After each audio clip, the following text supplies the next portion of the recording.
Hi guys, I'm Dr. Sam over here at Live Your Life Integrated Health and Chiropractic in Erie, and today we're going to talk about ankle and foot pain. So again, things that you can do at home in order to decrease that pain, increase the strength of the ankle, increase the strength of that foot, hopefully to prevent any pain in the future.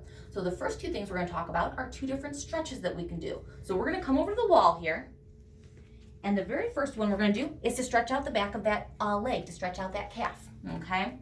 And what we're going to do is just take one leg behind us, one leg in front. That front leg is going to be bent, arms on the wall for stability. And right in that position, you should start feeling a stretch down the back of that leg. Now, what I also like to do is not only just in this position, but I will take my hips and I will push them one direction, and then I will push them the other direction. Oftentimes patients will find that they are much tighter on one side versus the other. And so it's good to get that stretch in as well, because we stretch different muscle fibers. All right, now the other calf stretch that we can do is bringing that foot up to the wall. Okay, so we're gonna be in this position just against the wall. And then we're gonna get real close and personal with this wall. And you can actually go on your toes on the other one, because that's gonna get a really good stretch through the back of that leg as well. And same thing as always, we're holding these stretches for at least 30 seconds, up to about a minute, okay? The second stretch we're gonna do is we stretch the back of the leg. Now we need to stretch the front of the leg, and this is the one most people forget. So we're gonna take that toe, and we're gonna tuck it underneath us, okay? And a lot of patients I see start in this position with that heel way out to the side over there. We want that heel to be over the big toe, because we're gonna get a better stretch. We're gonna target the correct muscles that way. And you should be feeling that stretch right in here, okay?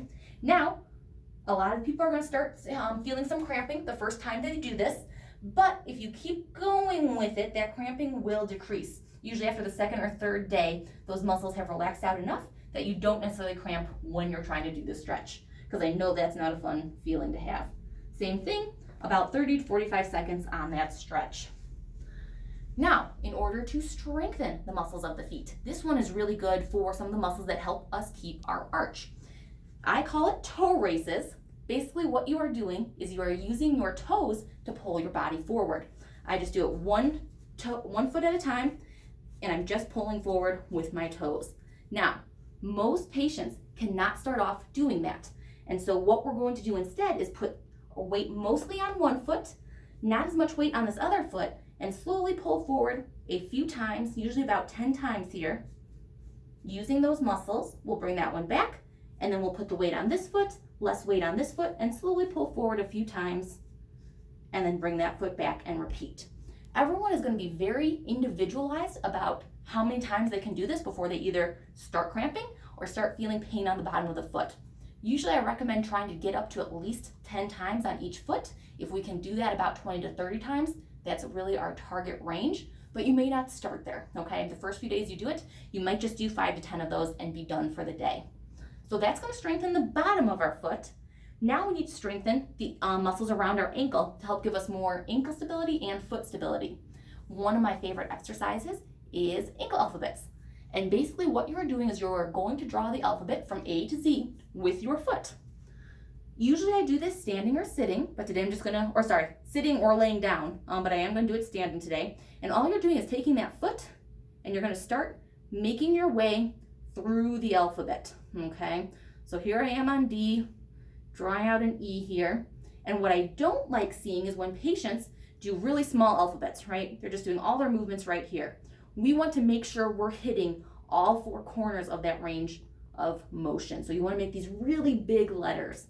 And then sometimes the next day when I go through, I will actually switch up and do the mirror image of that alphabet, just to make it a little bit different, just to change the directions that I'm using that ankle for.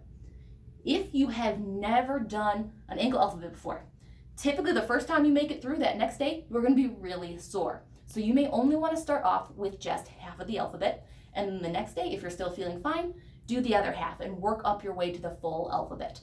If you can make it through a few times, usually you're good to go and you'll easily be able to do the ankle alphabet without causing any pain the following day or any cramping, okay? Finally, I'm gonna grab my water bottle over here. This is the only water bottle we have in the office today. Typically, we're gonna use the smaller plastic water bottles and we're going to freeze them overnight. And then the next day, we can actually take our foot, and if we're having plantar fasciitis, pain on the bottom of the foot, this is a fantastic way to not only ice and calm down that irritation, but it's also going to stretch out that fascia on the bottom foot as well. So usually I tell patients we're going to do this for about 2 to 3 minutes. And then you can, if you have pain on both feet, switch over to the other foot. Same thing, pressing down, just nice and slowly rolling that out. I'm actually going a little fast here. If you find a spot that feels like it needs pressure, needs stretching, you can last longer on that spot there. All right, so those are some of the beginning things we can start doing to help decrease our foot and ankle pain and to start strengthening it so that we don't have pain later on. Thank you, you guys.